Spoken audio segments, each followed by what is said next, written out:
Assalamualaikum warahmatullahi wabarakatuh. Alhamdulillahirabbil alamin wa bihi nasta'in ala umur dunya waddin wa ala alihi wa sahbihi ajma'in amma ba'du. Pertama dan utama marilah kita senantiasa bersyukur kehadirat Allah Subhanahu wa taala atas limpahan nikmat dan karunia-Nya kepada kita semua. Alhamdulillah kita pada hari ini masih diberikan kesehatan oleh Allah Subhanahu wa taala sehingga kita masih dapat melaksanakan aktivitas kita dalam kegiatan belajar mengajar.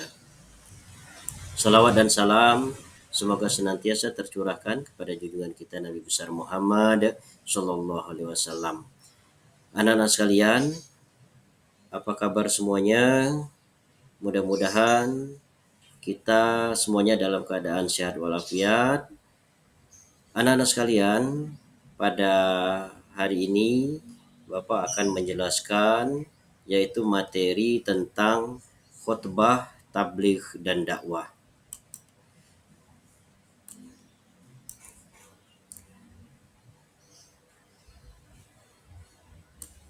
Adapun tujuan yang hendak dicapai di dalam proses pembelajaran tentang khutbah, tabligh dan dakwah ini, yang pertama yaitu menerapkan ketentuan khutbah, tabligh dan dakwah di masyarakat sesuai dengan syariat Islam.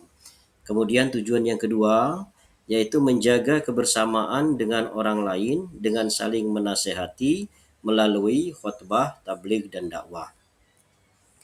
Tujuan yang ketiga yaitu menganalisis pelaksanaan khutbah, tabligh dan dakwah. Kemudian yang keempat yaitu menyajikan ketentuan khutbah, tabligh dan dakwah. Selanjutnya, anak-anak sekalian, apa pengertian khutbah, tabligh dan dakwah? Nah, di sini akan Bapak sampaikan bahwa pengertian khutbah, tabligh dan dakwah, pengertian khutbah.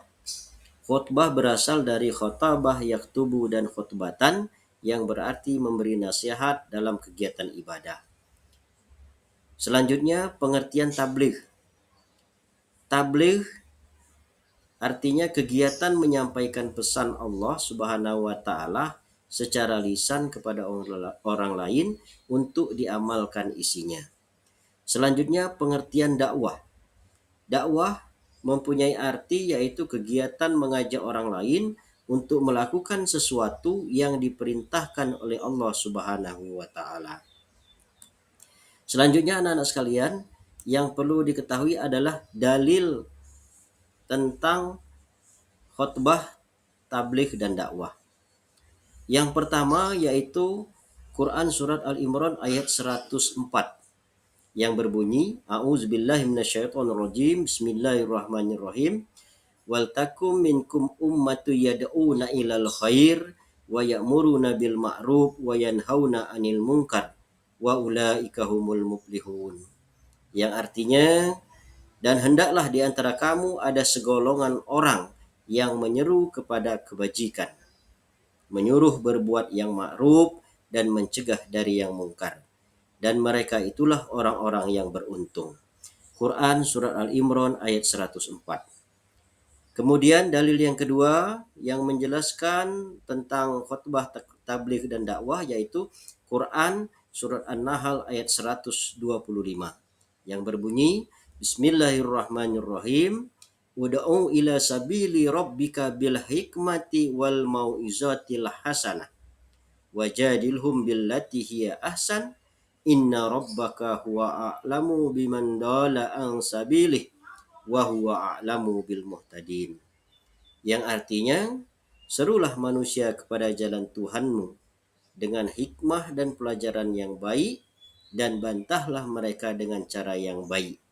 Sesungguhnya Tuhanmu dialah yang lebih mengetahui tentang siapa yang tersesat dari jalannya dan dialah yang lebih mengetahui orang-orang yang mendapat petunjuk. Quran surat An-Nahl ayat 125.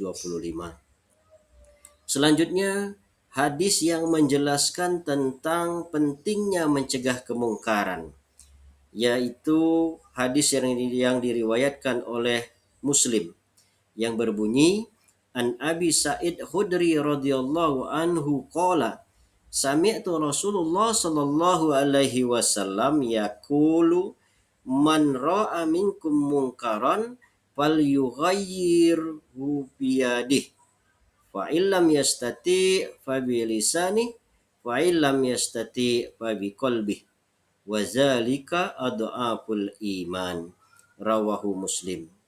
Yang artinya dari Abu Sa'id Al-Khudri berkata, saya mendengar Rasulullah sallallahu alaihi wasallam bersabda, siapa yang melihat kemungkaran maka ubahlah dengan tangannya. Jika tidak mampu maka ubahlah dengan lisannya. Jika tidak mampu maka tolaklah dengan hatinya, dan hal tersebut adalah selemah-lemahnya iman. Hadis riwayat Muslim. Anak-anak sekalian, yang selanjutnya yaitu ketentuan khutbah. Yang perlu diketahui oleh anak-anak sekalian, yang pertama adalah syarat khotib. Syarat khotib yang pertama yaitu Islam, yang kedua baligh, yang ketiga berakal, yang keempat adalah berilmu. Selanjutnya syarat khutbah. Yang pertama dilaksanakan setelah waktu zuhur. Kemudian yang kedua, khotib duduk di antara dua khutbah. Syarat yang ketiga, khutbah disampaikan dengan suara yang jelas. Kemudian syarat yang keempat adalah tertib. Adapun rukun khutbah, yang pertama adalah membaca hamdalah, yang kedua membaca syahadat, yang ketiga membaca sholawat, yang keempat berwasiat takwa, yang kelima membaca ayat Al-Quran, yang keenam adalah berdoa. Selanjutnya yang perlu diketahui oleh anak-anak sekalian yaitu sunnah khutbah. Sunnah khutbah yang pertama yaitu khotib berdiri di dalam menyampaikan khutbah.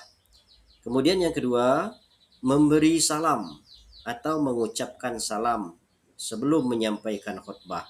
Yang ketiga, khutbah harus jelas. Yang keempat, khotib menghadap kepada jemaah di dalam menyampaikan khutbah. Yang kelima, menertibkan rukun-rukun khutbah. Yang keenam, membaca surat Al-Ikhlas ketika duduk di antara dua khutbah. Selanjutnya, ketentuan tabligh. Yang pertama, syarat mubaligh. Syarat mubaligh yaitu yang pertama Islam, yang kedua baligh, berakal, kemudian yang keempat mendalami ajaran Islam. Selanjutnya etika dalam menyampaikan tabligh, yaitu pertama bersikap lemah lembut, yang kedua menggunakan bahasa yang mudah dimengerti, yang ketiga mengutamakan musyawarah, yang keempat materi yang disampaikan harus mempunyai dasar, yang kelima menyampaikan dengan ikhlas dan sabar, dan yang keenam tidak menghasut orang lain. Yang selanjutnya anak-anak sekalian yaitu ketentuan dakwah. Syarat bagi seorang dai. Yang pertama adalah seorang dai itu harus beragama Islam. Kemudian seorang dai harus baligh. Kemudian yang ketiga, syarat bagi seorang dai adalah berakal. Yang keempat adalah mendalami ajaran Islam.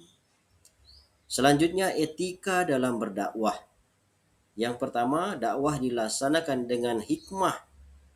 Yang kedua, dakwah dilakukan dengan mau'izatil hasanah. Yang ketiga, dakwah dilaksanakan dengan memberi contoh. Yang keempat, dakwah dilakukan dengan mujahadah. Nah, itu beberapa hal yang perlu anak-anak ketahui tentang khutbah, tabligh, dan dakwah. Demikian yang bisa Bapak sampaikan materi tentang khutbah, tabligh, dan dakwah. Mudah-mudahan bisa anak-anak pahami sebagai bahan untuk belajar. Demikian, lebih kurang mohon maaf. Billahi taufiq wal hidayah. Wassalamualaikum warahmatullahi wabarakatuh.